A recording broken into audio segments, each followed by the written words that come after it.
Le 14e Conseil des ministres est tenu vendredi par visioconférence a dégagé l'option allant dans le sens d'envisager une 6e prorogation de l'état de siège. Ceci afin de permettre aux forces armées de la RDC d'intensifier les opérations dans les deux provinces sous état de siège.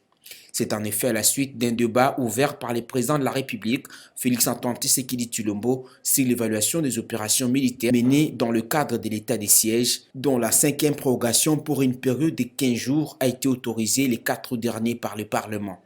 Ainsi, le chef de l'État d'inviter le ministre dans leurs prérogatives et attributions respectives à œuvrer en vue d'une convergence d'efforts et d'actions au sein du gouvernement, c'est là dans le but d'atteindre le plus rapidement possible les objectifs fixés lors de l'instauration de l'état de siège.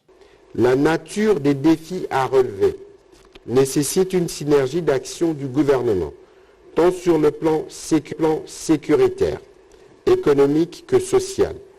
La stratégie du gouvernement face à cette crise multiforme fait de la partie est du pays une priorité pour la réalisation de ses objectifs les plus immédiats contenus dans son programme gouvernemental.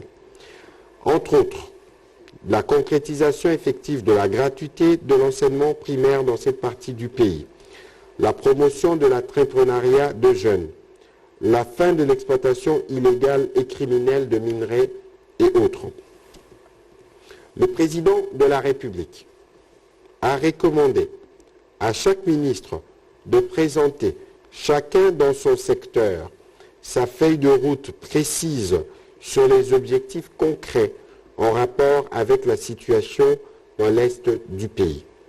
Il faut une véritable cohésion nationale autour de l'état de siège.